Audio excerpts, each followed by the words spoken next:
So Monika ma'am, welcome to radio Udaan, welcome to my show Bollywood capsule. कैसे हैं आप? I am good. मैं बहुत अच्छी हूँ। आप बताओ कैसे हो? All good ma'am, all good with the grace of God. So कहाँ से हैं आप basically? Like can you please give us some introduction? Actually, before the marriage, I belongs to Delhi, and after the marriage, I belongs to Haryana state. But now I'm okay. practicing in Dehradun. आज के date में breakups and divorces are rising day by day. So क्या कारण हो सकता है इन चीज़ों का? देखो, जो ब्रेकअप्स हो रहे हैं या फिर मैरिज में हम्म। डिस्प्यूट्स है, उसका मेन रीजन जो है किसी ने बताया नहीं होगा, पर मेरे एक्सपीरियंस से हम्म। ऐसे है कि आप लोग, हम्म। हमारी जो है जो अपब्रिंगिंग है वो ही हम्म। खराब है। हम लोगों को प्रिपेयर ही नहीं किया जाता बाहर की चीजों के साथ डील कैसे करना है। फ्रेंडशिप में, मैरिज में अगर आपको इश्यूज आ जाते हैं तो वो डीलिंग ही नहीं सिखाई जाती है। ठीक है, अगर आपको डीलिंग ही नहीं आएगी करनी तो ऑब्वियस है कॉन्फ्लिक्ट्स तो होंगे। We have lot of emotions, lot of frustration, angerness. Manage करना कुछ भी नहीं आता हम लोगों को। तो एकदम क्या है, अट्रैक्शन में हम रिलेशनशिप में तो आ ही जाते हैं। After the marriage arrange marriage होती है, लव मैरिज होती है, आप उसमें घुस तो जाते हो, एक अट्रैक्शन होता है या पेरेंट्स ने मैरिज कर दी है, लेकिन आपने डील कैसे करना है जब फैमिली बन जाती है, उसमें क्या रिस्पॉन्सिबिलिटी है, आप में क्या मेच्योरिटी होनी चाहिए, हाउ टू डील, अगर सामने वाला पर्सन आपसे कैसे बात कर रहा है, हाउ टू डील विद, आपको कैसे वर्ड्स रखने हैं, कैसे बात करनी है। यू डोंट नो, आप एकदम से पैनिक हो जाते हो, लॉस ऑफ इमोशंस हो जाते हैं, और फिर आप चीखना चिल्लाना और जो बोलना चाहिए वो आप नहीं बोल पाते हो। ओके। ओके। और अगर वर्किंग लोगों की बात करें ma'am, lot of people are working in corporate sector, they are choosing to have extra marital affairs. Okay. Hmm. तो आप कैसे वो लोगों को समझाते हैं to stay loyal in one relationship और वन मैरिज? देखो, जॉब जो करते हैं, अगर आप मेल की बात करो उनका अलग थॉट प्रोसेस होता है, और अगर करेक्ट। फीमेल की बात करो तो उनका थॉट प्रोसेस अलग होता है। मैन के साथ क्या ओके। होता है कि ऑलरेडी सोशली और फैमिली की तरफ से उसको एक पावर और एक एडवांटेज मिली होती है। If you go in correct. Other relationship तो आपको यह है कि मुझे कोई कहने वाला नहीं है। Even my parents and my wife also, उसको पता भी होगा, वो चुप रहेगी, लेकिन कुछ नहीं बोलेगी और ना ही कोई कंप्लेन करेगी। लीगली भी क्या होता है कि अगर आप एक्स्ट्रा मैरिटल अफेयर में है तो लीगली भी कोई प्रोसीजर नहीं है इस चीज का, आप कर सकते हैं। ठीक है, लेकिन अगर मैं बात करूं वुमेन्स की, वुमेन्स को अगर इमोशनली सिक्योरिटी फील नहीं होती है, रिश्ते में अगर रिस्पेक्ट नहीं होती है, तो वो एक्स्ट्रा मैरिटल अफेयर की तरफ जाती है। ये एक तरह का क्या होता है कि ब्रेक डाउन होता है, इमोशनली ब्रेक डाउन होता है। कोई हंस के प्यार से बात कर लेता है, सिर्फ उसको वही दिख रहा होता है, और उसी वजह से वो रिलेशन में चली जाती है। अदरवाइज और कोई रीजन मेरे हिसाब से तो नहीं होता है, क्योंकि दोनों का पर्सपेक्टिव अलग है। मेंस का जो मुझे लगता है, एक तो सोशली तो है, उसको जो एक एडवांटेज मिली है, साइड बाई साइड क्या होता है कि मैन की दोहरी मानसिकता भी होती है। एक्चुअली उसको वाइफ जो चाहिए होती है, फैमिली के लिए चाहिए होती है, लाइक वो घर में रहे, काम करे, बच्चे काम पैदा करे, पेरेंट्स का ध्यान कर। रखे, है ना। साइड बाय साइड उसको एक ऐसी लाइक वाइफ चाहिए होती है, लाइक गर्लफ्रेंड की तरह, अपनी जो इंटीमेसी उसकी डिजायर होती है वो खुल के बात नहीं कर पाता। अब वो उससे बर्तन साफ करवाए या फिर अपनी डिजायर एक्सप्लेन करे, राइट, तो वो चीजें नहीं कर पाता है, तो वो बाहर जाता है और वो चीजें और अपनी एक्सपेक्टेशन उनसे पूरी करने की कोशिश करता है। एंड मतलब मैम, अगर साइकोलॉजिस्ट और साइकेट्रिस्ट में फर्क जाने, तो मतलब आपका क्या रोल होता है और साइकेट्रिस्ट का क्या रोल होता है? आप सिंपल लैंग्वेज में बता सकते हैं थोड़ा? हाँ, हमारा जो काम होता है, वी आर काउंसलिंग साइकोलॉजिस्ट, हमारा काम होता है ओके। थेरेपी देना। Therapy in the sense speech therapy, behaviour therapy, vocational therapies. हम बात करते हैं, जितना हो सके हम बात करते हैं। We can do the testing also. ठीक है, हम okay. Personality test, behaviour test, ये सब कर सकते हैं, इंटेलिजेंट टेस्ट कर सकते हैं। उससे हम पता लगाते हैं कि इंसान में कोई भी डिसऑर्डर है वो किस लेवल पे है। If you have the low to moderate, then it can be treated by the counseling sessions. Therapy से ये रिजॉल्व हो सकता है। It's not a disability, it's just a disorder. ठीक है, इमोशनल इम्बैलेंस होता है जो हम चीजों को नहीं देख पाते हैं। दूसरा, psychiatry it's about the medicine. ठीक है, अगर आपको मॉडरेट से हाई लेवल डिसऑर्डर है तो you have to be consult with the psychiatry. But psychiatry के साथ भी साइड बाय साइड काउंसलिंग भी चलती है, थेरेपी भी चलती है। We can work with the collaboration with the psychiatrist. Medication plus therapy. Medicine जो है सेपरेटली वर्क नहीं करती है, इसके साथ थेरेपी लेना भी बहुत ज़रूरी होता है। Okay, okay. और अगर मैम आज के यंग जनरेशन की मैं बात करूँ या ओल्ड लोगों की बात करूँ, so why people are anxious and stressed all the time मतलब कुछ ना कुछ माइंड में चलते रहता है, they are stressed, every time they are tensed, what could be the reason?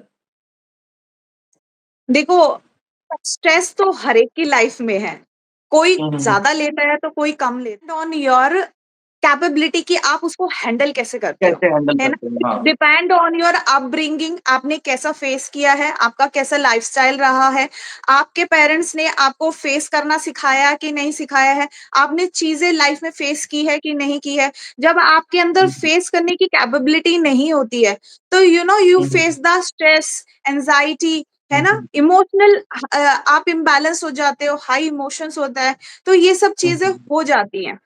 तो आपको एज़ ए थेरेपी जब आप लेते हो, एज़ ए काउंसलिंग सेशन में जब आप जाते हैं, तो हम लोग यही इसी चीज़ पे वर्क करते हैं। इट्स डिपेंड ऑन द क्योज़ कि उनको क्या सिम्पटम्स आ रहे हैं। स्लीप पैटर्न अगर उनका खराब हो गया है या फिर करियर में उसको कोई प्रॉब्लम आ रही है या हुँ, हुँ। रिलेशनशिप में कोई प्रॉब्लम आ रही है, तो फिज़िकल, इमोशनल और मेंटल तीनों चीज़ों पर काम करना पड़ता है। तभी जाके हम एनकरेज कर पाते हैं उनको कि face your reality and face your hurdleness कि आप चीज़ों के साथ कैसे डील करेंगे। Okay, if we talk about aged people उनको हेलुसिनेशंस होते हैं बहुत सारे, स्किज़ोफ्रेनिया है, हेलुसिनेशंस है, तो वो लोग इसको भूत और प्रेत से रिलेट करते हैं, तो वो लोग तरह-तरह के लोगों के पास जाते हैं। So is it like real में भूत प्रेत होते हैं या it is a disease which can be cured with the help of science? देखो, as a counselling psychologist, hallucination जो होता है एक तरह से आपको रिपिटेटिव बिहेवियर होता है। आपको हुँ, लगता है कि हाँ, कोई मुझे देख रहा है, कोई मुझे देख रहा सुन रहा है। है, वहाँ कोई खड़ा है ना? तो आपको ये हो रहा है। लेकिन अगर वो रिपिटेटिवली हो रहा है, तो हम एक इसको जो है एक साइकोलॉजी एक पर्सपेक्टिव से या फिर एक साइकियाट्री पर्सपेक्टिव से देख सकते हैं। क्योंकि रिपिटेटिव वो चीज़ें हो अगर रही है। मैं अपनी स्टडी से रिलेटेड बात करूँ तो हमें तो यही सिखाया गया है कि इट्स अ जस्ट मिथ और सुपरनैचुरल जैसी ऐसी कोई चीज़ नहीं होती। We relate with the mental health disorders. Okay, okay. And if we talk about मतलब आपने इतने सारे केसेस हैंडल किए हैं, तो सबसे शॉकिंग केस आपका कौन-सा था जहाँ पे आप में एकदम शॉक हो गए कि ये case was very dangerous? Shocking तो ऐसा कुछ मेरे पास नहीं आया है क्योंकि मेरा फील्ड सिर्फ काउंसलिंग है, ठीक है? हाँ, साइकियाट्री अदर है जो आपको सर्वर मेंटल डिसऑर्डर हो जाते हैं, उनके लिए शॉकिंग कुछ हो सकता है। हुँ, लेकिन हुँ, मेरे पास ज़्यादातर क्या होते हैं अंधविश्वास, सुपरस्टिशियस लोग ज़्यादा आते हैं। हुँ, अगर हुँ, अगर कोई चीख रहा है, कोई चिल्ला रहा है, तो उसको वो सिर्फ यही सोचते हैं कि हाँ, इसका बिहेवियर का इश्यू नहीं, वो सोचते हैं उसका कैरेक्टर खराब है ना? कैरेक्टर खराब है। कैरेक्टर से ले लेते हैं। अगर वो बहुत ज़्यादा हाइपर होके बात करता है यानी कि तांडव उसका चल ही जाता है हाइपर सो मच एग्रेसिव, तो सो लोग सोचते हैं कि सच में इसके ऊपर कुछ भूत-प्रेत आ गया है और ये हुँ, इसी हुँ, तरीके से बिहेव कर रहा है। तो लोगों का अक्सर यही बिहेवियर होता है टुवर्ड्स द अ, पर्सन कि उसको क्या इश्यूज़ है, वो उसके मेंटल इश्यूज़ की तरफ कनेक्ट ही नहीं कर पाते, या तो उसके कैरेक्टर पे उँगली उठाते हैं और या हुँ, हुँ। तो बोलते हैं कि उसको भूत-प्रेत या साया उसको लगा हुआ है। और अगर स्क्रीन टाइम की बात करें आज, तो people are stuck to mobile. जहाँ भी हुँ। जाते हैं वहाँ उनके पास मोबाइल होता है and screen time is rising day by day. तो what could be the reason behind this? देखो, अभी क्या है कि सोशल मीडिया जो इंटरनेट है, वो ईज़ी टू अवेलेबल हो गया है सबके लिए, हुँ, है ना? हुँ। चाहे वो हुँ, हुँ। एजुकेटेड है या नॉन एजुकेटेड है या हाँ, हाँ। मोबाइल भी आजकल इतने सस्ते आ गए एंड्रॉयड फ़ोन कि ईज़ी टू अवेलेबिलिटी है। इंटरनेट हुँ, की हुँ। फैसिलिटी तो बहुत एक ज़्यादा है। लत जैसे एडिक्शन होती है ना, लाइक एडिक्शन लगना शुरू हो जाती है। हाँ, हाँ। एंड वो बच्चों की अगर मैं बात करूँ तो बच्चों में एडिक्शन जो होती है, वो इसी वजह से होती है। एक तो पेरेंट्स जो है ज़्यादातर किसी के वर्किंग है, हस्बैंड भी है, वाइफ हाँ, भी हाँ, है, हाँ। तो बच्चों पे ज़्यादा ध्यान नहीं दिया जाता। एक्चुअली बच्चे दे wants the emotion connection with the parents, है ना? हाँ, करेक्ट, वो चीज़ करेक्ट। उनको हाँ। नहीं मिल पाती है, तो वो डिस्कनेक्ट हो जाते हैं, तो वो इन इसका इंटरनेट का इस्तेमाल करते हैं, गेम्स खेलते हैं बच्चे, है ना? हुँ, हुँ। कार्टून्स वगैरह ज़्यादा देखते हैं, तो देखते हैं, स्क्रीनिंग हाँ। टाइम बहुत ज़्यादा होती है। पेरेंट्स के पास टाइम इतना नहीं होता कि उनको रोक दें। और कई नहीं। बार पेरेंट्स क्या होते हैं अपनी रिस्पेक्ट से जोड़ना शुरू कर देते हैं। जैसे घर में अगर कोई आया है, गेस्ट आया है और बच्चा डिस्टर्ब कर रहा है, दे उसको don't know mobile they how to दीजिए। डील विद द पेरेंट्स, तो उनको क्या है पेरेंट्स मोबाइल थमा देते हैं। मोबाइल दे दीजिए। अब बच्चे को आप मोबाइल दोगे तो उसकी जो हैबिट है वो डेवलप हो जाएगी और वो इतनी हाँ। डेवलप हो जाएगी, it he she can be aggressive, है ना? तो फिर वो जब आपको फेस करना पड़ता है तो आप फिर से आपको प्रॉब्लम हो जाती है कि हमारा बच्चा कितना एग्रेसिव हो गया है, हम्म। एडिक्टेड हो गया है, what can I do? Then फिर वो फिर हमारे जैसे लोगों के पास जाते हैं, है ना? पीडियाट्रिशियन के पास चले जाते हैं वो लोग, तो सॉल्यूशन ढूंढते हैं इस बारे में। तो एक्चुअली मेरे हिसाब से तो है इजी टू एक्सेस हो गया है। लोग अपने रिस्पेक्ट और डिसरिस्पेक्ट से जोड़ना शुरू कर देते हैं। इस वजह से स्क्रीनिंग टाइम ज़्यादा दे देते हैं। तो यही और रीज़न है। अगर मैम बात करूं मैं कि कोई भी एक बीमारी है एक इंसान को, तो can they hmm. Fully recover from medicine and therapy? मतलब अगर एक इंसान मेडिसिन लेता है और थेरेपी लेता है, तो उसका कुछ परमानेंट क्योर हो सकता है या उसको लेना ही है? मतलब लाइफ टाइम मैंने बहुत सारे केसेस देखे जिसमें लाइफ टाइम मेडिसिन लोग लेते ही रहते हैं। हुँ।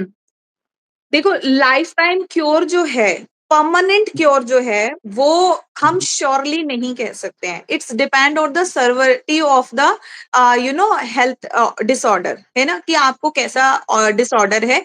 अगर मैं हम्म। बात करूँ काउंसलिंग की, तो वो रूट कॉज़ पर काम करता है कि काम करते हैं, आपको हाँ। एक्चुअल में ये डिसऑर्डर हुआ क्यों?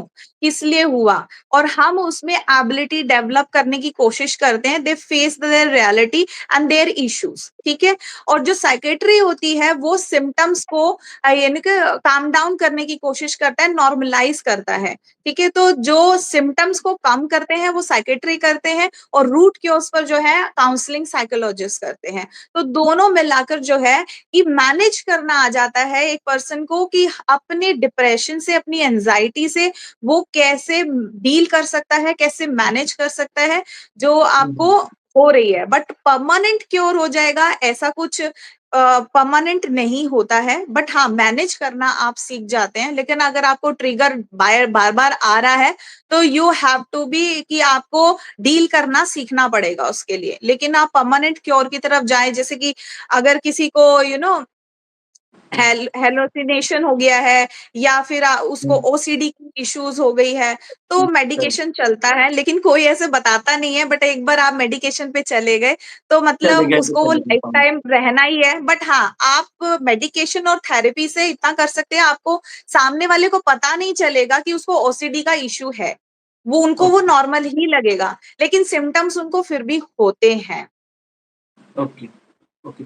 एंड इफ वी मेडिटेट या अल्टरनेटिव मेडिसिन की अगर बात करें, आयुर्वेदिक आयुर्वेदिक मेडिसिन या होम्योपैथिक मेडिसिन या मेडिटेशन अगर करें, तो या फिर फुल्ली माइंड पे अगर एक इंसान का कंट्रोल आ जाए, is there any cure in alternative medicine and mind control करके कुछ हो सकता है या मतलब चलते रहता है ये सब लाइफ लॉन्ग?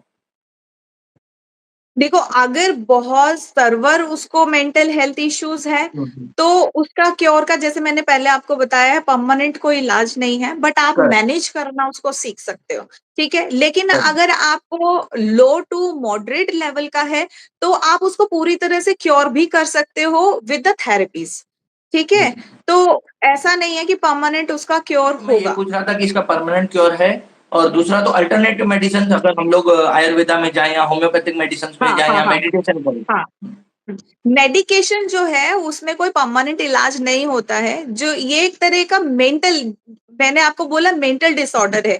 तो ये करेक्ट। चीज़ तभी आएगी आप मेंटली स्ट्रॉन्ग हेडेड आपको बनना होगा लाइफ में। उसके लिए थेरेपी काम आएगी। आप चीज़ें होती हैं जो हम चीज़ उनको डेली रूटीन में, डेली लाइफ़स्टाइल में एडॉप्ट करने के लिए बोलते हैं। लाइक अपने लुक्स पे, अपनी पर्सनैलिटी पे आप ध्यान ध्यान दो। अपने खाने पे ध्यान दो, आप योगा करो, meditation will be very helpful in it, ठीक है? तो आप जितना स्ट्रॉन्ग हेडेड होगे, उतना ही आप अपनी चीज़ों को, अपने मेंटल हेल्थ इश्यूज़ को रिकवर कर पाओगे और मेडिसिन्स पे डिपेंड होके आप इनको क्योर नहीं कर सकते हो। जो लोग रेप्स और मर्डर्स करते हैं, क्या मेंटल कंडीशनिंग होती है उनकी? मतलब वो लोग कैसी मेंटल सिचुएशन में रहते हैं and why they are so aggressive? देखो, एक पहला रीज़न तो हम ऐसे बोल सकते हैं कि उनको हेरिडिटी हो सकता है। है ना? कि वो ओके। बहुत ज़्यादा एग्रेसिव है या फैमिली में उन्होंने कोई कॉन्फ्लिक्ट देखा हो यानी कि पेरेंट्स की लड़ाई झगड़े होते हैं लड़ाई। या फिर हाँ, उन्होंने देखा होगा कि माँ को डोमिनेट करते हैं उसके फादर, है ना? और उनको देखा होगा कि जो वुमन है वो इसीलिए बनी है कि भी झाड़ू पोछा बर्तन करे या फिर कोई असॉल्ट होते हुए उसने अपनी फैमिली में भी देखा होगा कि फादर असॉल्ट करते हैं और वुमेन की यही इमेज है। तो कई बार बच्चा क्या होता है माइंड में यही डेवलप हो जाता है कि वुमेन्स को ऐसे ही रखा जाता है, ऐसे ही ट्रीट किया जाता है और इनकी यही जगह है, तो वो ऐसा भी ट्रीट करता है। कई बार क्या होता है कि मैन मैन को लगता है कि कहीं से डिसरिस्पेक्ट उसको मिलती है, ठीक है? अब वो डिसरिस्पेक्ट वो वहाँ पर जवाब ना देके उसका गुस्सा कहीं और निकाल देता है ना? तो इस वजह से भी उसको ये मुझे ऐसा लगता है कि वो इसलिए ऐसा करता है। ये नहीं होता उसको सेक्सुअल डिज़ायर है इस वजह से ऐसा कर रहा है। कई बार उसकी रिस्पेक्ट उसको लगती है कि रिस्पेक्ट मेरी दाँव पे लग रही है या फिर बहुत ज़्यादा गुस्सा कहीं से भरा हुआ है उस वजह से ऐसा करता है। सिर्फ़ अपने आप को रिलैक्स करने के लिए और अपना फ्रस्ट्रेशन कम करने के लिए ऐसा करता है। बाकी depend on the case when we deal with the person और उसके एक्सपीरियंस क्या है, हाउ दे फील, है ना? तो हम तब जान सकते हैं बट मुझे ऐसा लगता है कि शायद यही एक तरह की मेंटालिटी है। बट हाँ, फैमिली का रोल बहुत ज़्यादा है ऐसे बिहेवियर में कि उसका बिहेवियर ऐसा डेवलप क्यों हुआ है क्योंकि उसको सिखाया ही नहीं गया है कि how to deal with the womens कि आपको कैसे मैनर्स डेवलप करने हैं। एजुकेशन का जो अभाव है वो भी इस चीज़ पर बहुत ज़्यादा असर डालता है। एंड अगर आज के जनरेशन की मैं बात करूँ Gen Zs, so they are addicted to drug and alcohol. मतलब अलग-अलग तरीके की वो लोग ड्रग्स कंज़्यूम कर रहे हैं, मतलब खराब करते जा रहे हैं अपने बॉडी को। So what could be the reason? देखो, हम किसी चीज़ के एडिक्टेड तब होते हैं जब हम किसी चीज़ को हैंडल नहीं कर पाते हैं, है ना? हुँ, आप में हैंडल की वो कैपेसिटी है ही नहीं, तो आप एक नहीं, सब्स्टिट्यूट ढूँढ लेते हैं कि आप भूल जाएँ सब कुछ और सब कुछ हुँ, यानी कि नॉर्मल हो जाए। लेकिन वो एडिक्शन जो है वो नशा तो थोड़ी देर बाद उतरेगा ना, फिर आपको वो प्रॉब्लम क्रिएट वापस करेगा बहुत और हाँ, करेक्ट। बाद में फिर वो अल्कोहल लेगा, फिर वो सिगरेट पिएगा, ड्रग्स भी लेगा, सब कुछ करेगा। लेकिन it's not a permanent and stable thing ना कि आप अपने स्ट्रेस को कैसे कम कर रहे हो। बट ये कि हम लोग क्या है कि हम सब्स्टिट्यूट की तरफ जाते हैं, ईज़ी जो हमें लगता है कि उसकी तरफ जाते हैं क्योंकि अपने आप को मेंटली स्ट्रॉन्ग हेडेड बनाना बहुत हिम्मत चाहिए होती है, बहुत करेज चाहिए होता है, स्टेबल रहना होता है और सबसे ज़रूरी जो चीज़ होती है ना शशि इसमें होता है कि एक्सेप्टेंस बहुत इम्पोर्टेंट होता है। ओके, एक्सेप्टेंस आपकी जो भी लाइफ में हो रहा है आपके, उसको एक्सेप्ट करो। एक्सेप्ट सोचो, करो। थिंक करो, हुँ, इंटरप्रेट करो, उसको मैनेज करो, असेंडिंग ऑर्डर में लगाओ और आप अपना प्रायोरिटाइज़ करो कि एक्चुअल में आपको चाहिए क्या? सिचुएशन को एक्सेप्ट करना बहुत ज़रूरी होता है। कॉन्फ्लिक्ट्स वहीं होते हैं जब हम सिचुएशन को एक्सेप्ट ही नहीं करते हैं। हमें ये कहते हैं कि नहीं ऐसा नहीं होना चाहिए, नहीं हम मुझे ऐसा नहीं करेक्ट, चाहिए, करेक्ट। अरे ये हुँ, क्यों हुँ, हो रहा है? ऐसे ऐसे नहीं होना चाहिए, तो अपना ही खून जलाते हैं, फिर गुस्सा होते हैं। अगर किसी और पर्सन से आपको प्रॉब्लम है तो आप खुद को तो टॉर्चर कर रहे हो, सामने वाले को भी आप टॉर्चर वही कर फॉलो रहे हो। करना। तो हाँ, इसी वजह से क्या होता है इंसान वो जो बस में नहीं हो रही होती है ना चीज़, इसी वजह से वो एडिक्टेड होता है कि भई मैं पी लेता हूँ, स्मोक कर लेता हूँ या गलत हरकतें में लग जाता हूँ, तो ये है कि मेरा माइंड जो है रिलैक्स हो जाएगा, मैं उन चीज़ों से रिलैक्स दूर हो करना। जाऊँगा। लेकिन जैसे ही वो नशा वापस आता है उल्टा, तो फिर वही चीज़ें क्रिएट होना शुरू हो एंड मैम जाती हैं। जिन लोगों को लाइफ थ्रेटनिंग डिजीज होती है लाइक कैंसर या जिन लोगों को पता होता है like I am going to die sooner और हुँ। लेटर, जिनको बहुत क्रिटिकल डिजीजेस है उनको आप कैसे काउंसिल करते हैं, लाइक उनके लिए क्या है आपको उम्मीद? देखो, अगर किसी को भी बहुत ही मेजर इश्यूज़ हैं और हेल्थ एकदम शॉक लग जाता है कि देयर हाँ, हाँ। Diagnosis with the cancer and all, तो सबसे पहले तो हम उसको काम और रिलैक्स करते हैं, है ना? उनको समझाते हैं, मेडिकेट करते हैं और उनको हुँ, एक्सेप्ट करना सिखाते हैं कि this is the situation and hmm, अब आपको देखना है कि कैसे करना है, how to deal deal with करना है, दिस। हाँ। अगर आप करेक्ट। पैनिक होगे तो इससे चीजें और खराब होगी, आपका जो ट्रीटमेंट है वो भी अफेक्ट होगा एंड रिकवरी जो होगी उसकी वो भी अफेक्ट होगी। It's difficult for you, for your family and for the doctor जो ट्रीटमेंट आपका कर रहे हैं। ठीक है, तो इस तरह से करेक्ट। पैनिक होने का कोई मतलब नहीं बनता, सब चीजें वर्स हो जाएंगी।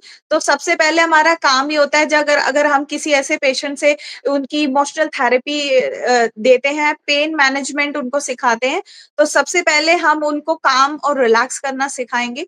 फिर उसके बाद उनको पेन मैनेजमेंट सिखाएंगे, how to manage your pain. ठीक है?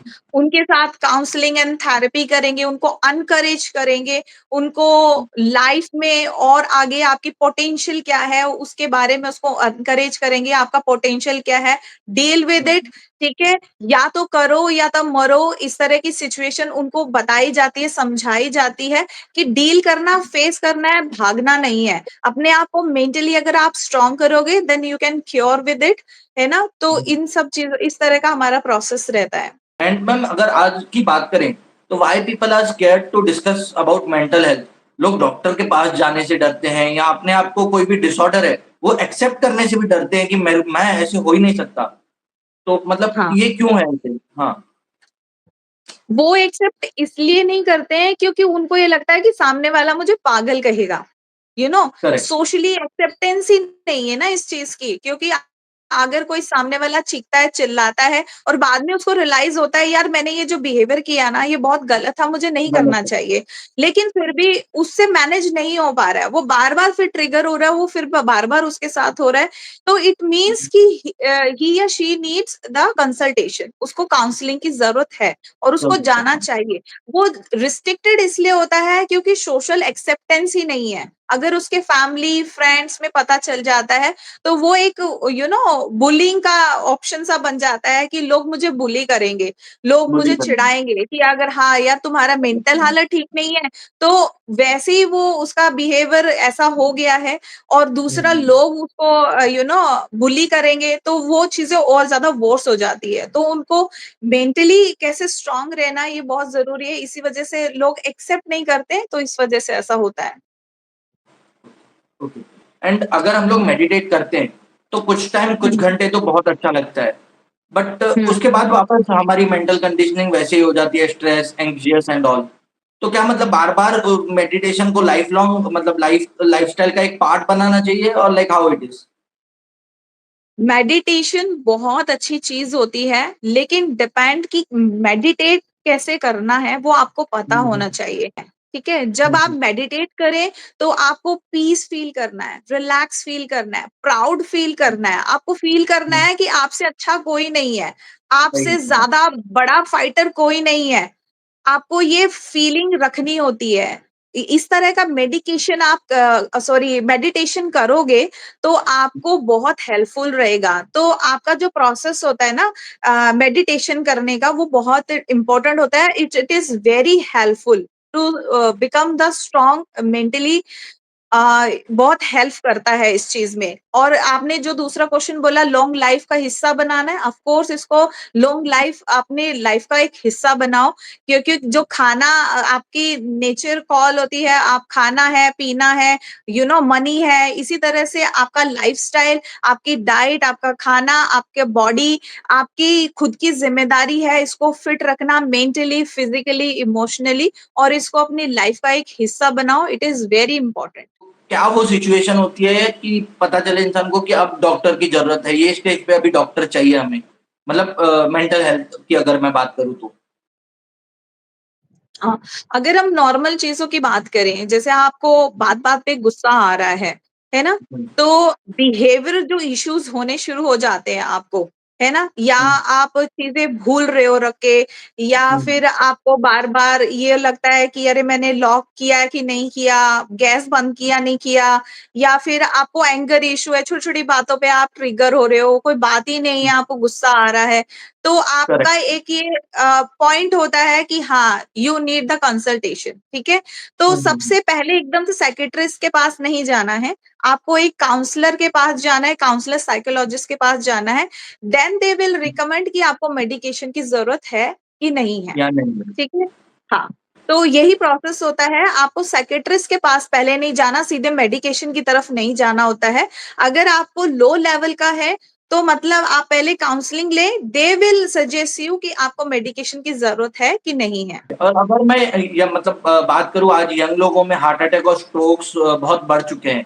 People are dying anywhere like in gym, while travelling. तो क्या रीज़न हो सकता है? मतलब यंग लोग इतने बीमार क्यों हैं? इसका पहला रीज़न तो देखो उनका लाइफ़स्टाइल है। How they okay. Live in their life, है ना? उनका डाइट क्या है, उनका खाना-पीना कैसा हुँ, है हुँ, और हुँ, एक्सरसाइज़ लाइफ में करते हैं भी कि नहीं करते हैं, और इसका सबसे बड़ा हुँ, रोल होता है स्ट्रेस का, जो हम डेली रूटीन लाइफ में जीते हैं। तो सभी हुँ, हुँ, चीज़ें जो है मायने रखती है, और डॉक्टर्स का कहना होता है हेरिडिटरी भी होता है ना? जेनेटिक, जो हुँ, जेनेटिक होता है, अगर किसी को प्रीवियसली रही होगी हार्ट इश्यूज़, तो 80% हुँ, चांसेस वो बोलते हैं कि उनको इश्यू होंगे। लेकिन एज़ अ डायटीशियन की अगर आप बात करें, अगर आप डायटीशियन से बात करोगे, तो वो बोलेंगे कि ओनली हुँ, 20% जो है हेरिडिटरी का इफ़ेक्ट आता है, 80% नहीं आता है, इफ ये आपका लाइफ़स्टाइल अच्छा है। और अगर आप मेरी बात करोगे एज़ अ काउंसलिंग में जो आपसे बात करूँगी, तो मैं आपको कहूँगी स्ट्रेस जो आप अपनी लाइफ़ में लेते हैं, जो डीलिंग है, हैंडलिंग है, अगर आपकी वो वीक है, तो इस तरह के इश्यूज़ आपकी लाइफ़ में हो सकते हैं। और हुँ। अगर आज यंग और जेन ज़ी की मैं बात करूँ, so they are preferring to live in with some of the other partner, फिर उनके साथ रिलेशनशिप में जाते हैं, then they break up again. तो why people are not stable? मतलब एक पार्टनर के साथ लोग स्टेबल क्यों नहीं है? इसका ना शशि सबसे पहला रीज़न ये है कि हमें ना हुँ, हुँ। अट्रैक्शन बहुत जल्दी होता है ना? जल्दी होता है। अट्रैक्शन हुँ, को हम लोग प्यार का नाम दे देते हैं, प्यार नाम बहुत दे बड़ी देते हैं। चीज़ होती है, सिर्फ़ अट्रैक्शन हो करेक्ट। जाता है, लुक्स वाइज़ बहुत अच्छा है, चलो आप रिलेशन में हो गए, है ना? और जहाँ तक हुँ, लिव इन की बात करूँ, आजकल लोगों ने बहुत नॉर्मलाइज़ कर दिया है इस सब चीज़ों को करेक्ट। ना, कि लिविंग में रह सकते हैं, कोर्ट की तरफ से भी परमिशन मिल गई है कि आप लिव इन में परमिशन मिल रह गई है अभी। रह हाँ, सकते हैं। हाँ, हाँ। हाँ, हाँ। तो ये नॉर्मलाइज़ हो गया, लेकिन जब आप लिविंग में जाते हैं, आप एक रिलेशनशिप में जाते हैं, सिर्फ़ आपको अट्रैक्शन हुआ है, आप वो एक सीरियसनेस, एक रिस्पॉन्सिबिलिटीज़ को उस टाइम पे नहीं समझ रहे होते हो, कि आपको हुँ, हुँ, इमोशनल जब रिश्ते में होंगे, आप लिविंग में होंगे, तब आपको इमोशनल सपोर्ट नहीं मिलेगा अपने अपने पार्टनर हुँ, से, हुँ। रिस्पेक्ट नहीं मिलेगी, तब आपका दिमाग क्लिक होगा, अरे! ये तो मेरा रॉन्ग डिसीज़न था। है ना? करेक्ट, तो करेक्ट। वो हाँ, जब चीज़ें होंगी, तो फिर वो ब्रेकअप कर लेते हैं। और एक होता है स्टिग्मा होता है, यंग जनरेशन में, जेन ज़ी में, अरे तुम्हारा कोई बॉयफ्रेंड नहीं है, अरे तुम्हारी कोई गर्लफ्रेंड नहीं है, तुम कूल नहीं हुँ, लगोगे, अच्छे डूड नहीं लगोगे। तो उस करेक्ट। ये भी एक रीज़न होता है उनका, कॉलेज का और सोसाइटी का पर्सपेक्टिव सा हो जाता है उनका अपना सर्कल का, कि यार तुम्हारे पास एक बॉयफ्रेंड और एक गर्लफ्रेंड होना बहुत ज़रूरी है। हाँ। तो वो भी एक रीज़न है कि वो फटाफट इंस्टेंट एक रिलेशन में आ तो जाते हैं, लेकिन उसके कॉन्सिक्वेंसेस जो होते हैं ना, वो फिर उनसे हैंडल नहीं हो पाते। तो उनको इमोशनली इम्बैलेंस हो जाते हैं, इमोशनली सिक्योरिटी नहीं मिलती, आपको श्योर ही नहीं होते, कंपैटिबिलिटी नहीं होती है, आपको बाद में पता चलती है, अरे हम तो एक-दूसरे के लिए कंपैटिबल है ही नहीं है, उसका बिहेवियर अलग है, मेरा बिहेवियर अलग है, अलग। डिसलाइक, लाइक सब चेंज है। तो we can not go together, है ना? तो इस वजह से क्या होता है, बस इंस्टिंक्ट यही होता है कि चले जाओ रिलेशन में, क्योंकि ये नॉर्मलाइज़ भी हो गया है, एक सोशल स्टिग्मा भी है उनका कूल डूड वाला, इसी वजह करेक्ट। से लोग लिविंग में चले जाते हैं। और इसी क्वेश्चन को मैं आगे बढ़ाऊँ, सो जो लोग ब्रेकअप से डील करते हैं, मतलब अब ब्रेकअप हो गया, मैरिड कपल या यंग लोग, सिंगल लोग, तो मतलब सिंगल इन द सेंस जो रिलेशनशिप में है, so hmm. Those who are not married. So वो लोग जैसे ब्रेकअप से डील करते हैं, फिर किसी एस्ट्रोलॉजर के पास जाते हैं, फिर तरह-तरह के ब्लैक मैजिक्स परफॉर्म कराते हैं, लाइक वशीकरण या और भी जो प्रैक्टिसेस होती हैं, ब्लैक मैजिक अघोरी लोग जो हुँ। करते हैं, तो बाबाओं के पास लोग जाते हैं। So how to deal with this? उस उससे और ट्रबल होता है वो लोगों को। So how to deal with this? Shashi, जो लोग वशीकरण करवाते हैं या फिर टोने-टोटके कराते हैं, ये करवा लो, हाँ, वो करवा लो, अपना झूठा खिलाओ, ये करो, हाँ, वहाँ पर वो हाँ, पुड़िया दबा दो, ये सब हाँ। चीज़ें आपके मानसिकता को बहुत ज़्यादा वीक करते हैं और आपको हुँ, पूरा अंदर से शैटर कर देंगे। ये चीज़ें आपको नहीं कर रहे हैं। जहाँ चीज़ आपको हुँ, इमोशनली काम करने की ज़रूरत है, वहाँ आप एक शॉर्टकट अपना रहे हो कि किसी को वश में कर हुँ, रहे हो। तो वक्त में अगर पड़ रहा है। आपको ज़बरदस्ती फ़ोर्सफुली किसी के साथ रिलेशन बनाना पड़ रहा है, तो क्या आप उसको प्यार का नाम दोगे? नहीं, आप उसको नहीं। प्यार नहीं करते हो। आप उसको ज़बरदस्ती अपने पास बाँधना चाहते हो।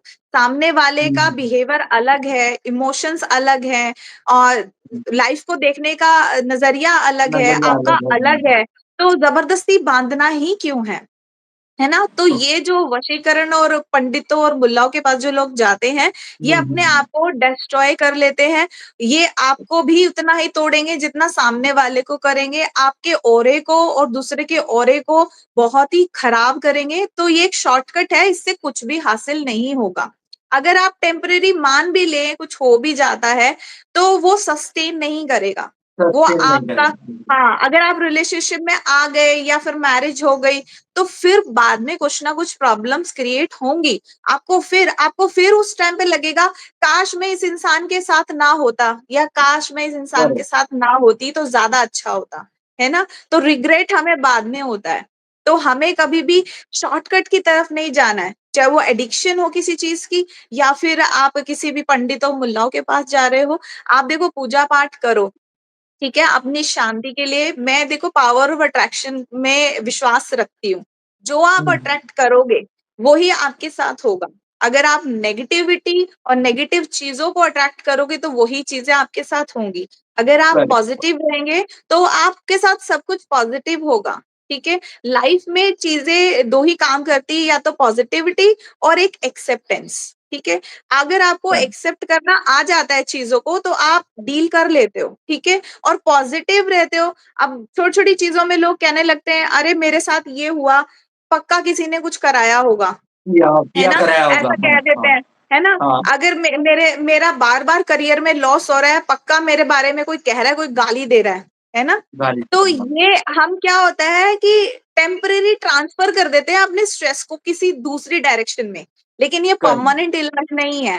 एक्चुअली आपको कोई बिज़नेस में लॉस हो रहा है, तो आप अपनी कमियों को देखो कि आपने एक्चुअल में गलती कहाँ की है, ठीक है? कहाँ पे? आप जब तक वो चीज़ नहीं देखोगे, तो आप इम्प्रूव और बेटर कैसे करोगे, है ना? जहाँ चीज़ करेक्ट। आपको इमोशनली अपने आप को करेक्ट करने की ज़रूरत है, जहाँ आपको अपनी एफिशिएंसी, अपनी पोटेंशियल बढ़ाने की, पॉलिश करने की ज़रूरत है, वहाँ चीज़ें आप ट्रांसफ़र कर रहे हो किसी और चीज़ में सिर्फ़ टेम्परेरी अपने स्ट्रेस को कम करने के लिए, तो ये एक गलत डायरेक्शन है और इस गलत डायरेक्शन में आपकी लाइफ़ में और प्रॉब्लम्स आएँगी, बार-बार आएँगी और आप बार-बार ऐसे करोगे और इस लूप में आप फँस जाओगे। और अगर हुँ, मैम मैं कॉर्पोरेट वालों की बात करूँ, तो वो हुँ, लोग 14-14, 15-15 घंटे काम करते हैं एक ही चेयर पे बैठ के, ओके? हुँ, उससे क्या होता है वो लोग को पैसा तो मिल जाता है, हेल्थ खराब होती है। फिर हेल्थ पे हुँ, वो पैसा लगा देते हैं। सो हाउ हाँ। टू एड्रेस दिस, मतलब क्या पैसा इम्पोर्टेंट है, हेल्थ इम्पोर्टेंट है या दोनों इम्पोर्टेंट है? मतलब कैसे इसको एड्रेस करें? आपने तो वो सुना होगा हेल्थ इज़ वेल्थ, है ना? हेल्थ तो इज़ वेल्थ। ऑब्वियस है correct, health is very important, है ना? हम करेक्ट। कमाते किस लिए हैं? खाने के लिए, पीने के लिए, खाने के है लिए, ना? पीने के लिए, अपनी लाइफ़स्टाइल के लिए। ज़रूरतें पूरी करने के लिए, है ना? जब आपकी हेल्थ ही नहीं रहेगी, तो जॉब भी किस काम की और उस जॉब से मिलने वाला पैसा ही किस काम का? तो किस काम हेल्थ का? तो बहुत इम्पोर्टेंट है, बट हाँ, इसको आप दोनों को मैनेज ज़रूर कर सकते हो। जैसे कि आपके हुँ, वर्किंग आवर्स बहुत लंबे हैं, तो आप एक इंटरवल कि सेट 10 कर मिनट सकते 5 हो। 5 मिनट आप घूम फिर के आओ, फिर बैठ जाओ, फिर वर्क करो। तो इस तरह से क्या होगा आप फिज़िकली एग्ज़ॉस्ट भी नहीं होंगे, ठीक है? मेंटली रिलैक्स भी रहेंगे और ज़्यादा फ़ोकस आप कर पाओगे। तो इंटरवल लेना बहुत ज़रूरी है, खाने पे फ़ोकस करना बहुत ज़रूरी है। कई बार क्या होता है वो सोचते हैं कि बिज़ी शेड्यूल हो गया है हमारा बहुत ज़्यादा, मेरे पास तो हाँ, खाना हाँ, खाने का भी टाइम नहीं है।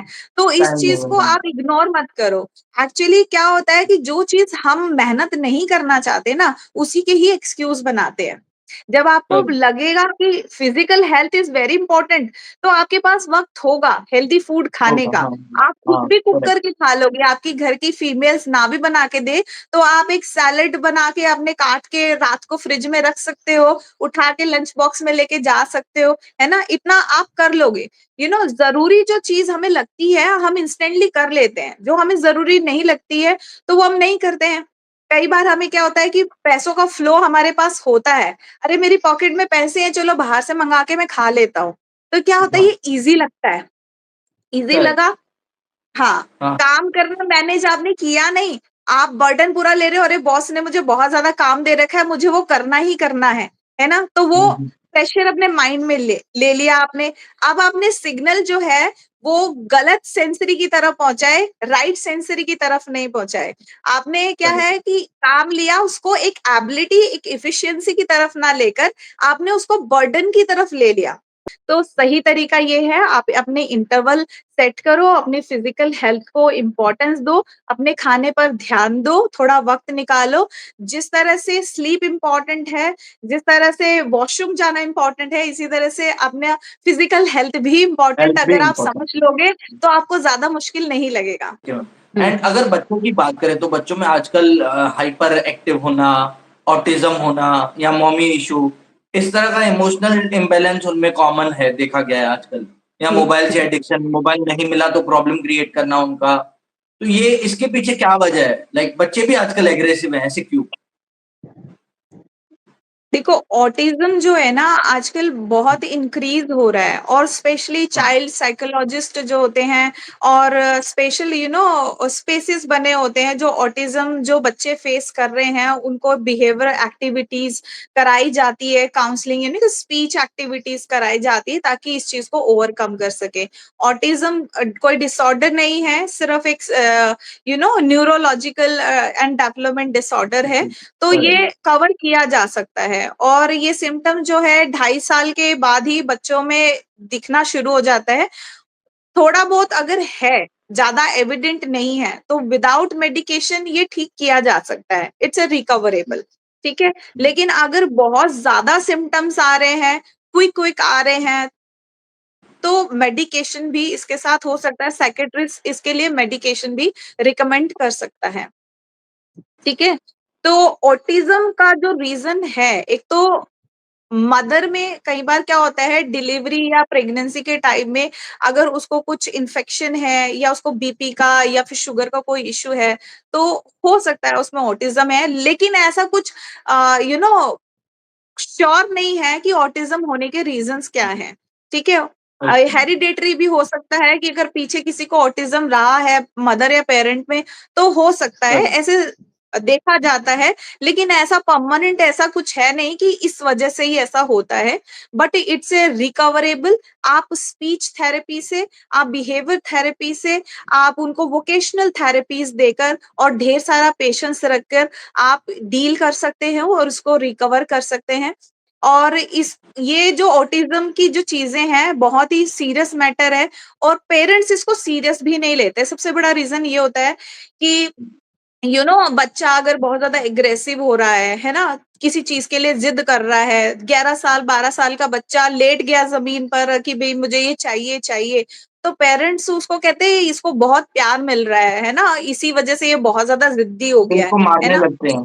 मारना शुरू करना उनको, है हाँ। ना, कि खबरदार, ऐसा अपनी इज्जत से जोड़ लेना कि तुम बदतमीजी कर रहे हो दूसरे लोगों के सामने, है ना, तो उनको मार मार के उनका ये ना कि भूत बना देना। तो ये एक गलत बिहेवियर होता है बच्चों की तरफ भी। एक्चुअली आपको बहुत ही रिलैक्स होने की जरूरत है, बहुत ही पेशेंस रखने की जरूरत है, और बच्चे के हर क्वेश्चन का आंसर देना जरूरी होता है। जब आपके बच्चे सोशल इंटरेक्शन में डिफिकल्टी फील करते हैं या फिर बहुत ज्यादा एग्रेसिव हो रहे होते हैं, आई कांटेक्ट नहीं कर पाते हैं, तो आप पेरेंट्स की ड्यूटीज होती है उस चीज को आइडेंटिफाई करना। ठीक है, और फिर जो पीडियाट्रिशियन के पास ऑब्वियस है, बच्चा जाता है जब पैदा होता है वैक्सीन के जाता है, तो पीडियाट्रिशियन की भी रिस्पॉन्सिबिलिटी है कि वो ऑटिज्म के सिम्टम्स को देखे और देखिए, पेरेंट्स को इन्फॉर्म करे, ताकि उनको एक राइट जो ट्रीटमेंट है वो मिल सके, राइट अप्रोच मिल सके। ठीक है, तो ये ऑटिज्म के बच्चों के साथ डील करने का तरीका होता है। हाँ। ओके। एंड लास्ट क्वेश्चन ये मैं पूछना चाहता हूँ आपसे कि बहुत सारी ऑडियंस इस पॉडकास्ट को देखेगी, तो if someone wants to connect with you, एक तो आपके चार्जेस क्या है and how they can connect with you? मेरे चार्जेस जो है शशि बहुत ही कम है, क्योंकि मैं यहाँ पर ज्यादा पैसे कमाने के लिए नहीं आई हूँ। I want to help the peoples they suffer with the pain, stress, depression and confusion, जो बहुत ज्यादा प्रेशर अपनी लाइफ में ले लेते हैं and they don't know how to deal with the situation. तो मैं Okay. सिर्फ उनको हेल्प करने के लिए बैठी हूँ. My session is a 40 minute for the 500 only one session, and there is a 2 3 4 6 session is on a discounted basis. तो इतना कुछ ज्यादा चार्जेस नहीं है मेरा, क्योंकि अदर Correct. जो काउंसलिंग साइकोलॉजिस्ट होते हैं they are charging the very high. But मैं Hmm. उस तरफ नहीं जाना चाहती, because I want to really help out the people. People. ठीक है. हाँ हाँ. और अगर आपने कांटेक्ट की बात की है तो they can contact me by the WhatsApp. मेरे जो पेज है, प्रोफाइल है, there is a mention on the WhatsApp number also. They can text me on Messenger और Instagram, Facebook and too. They can book their appointment and we can. Okay okay okay, thank you very much. आपने ma'am हमारे लिए time निकाला हमारे podcast के लिए. And may God bless you and all the best for your future.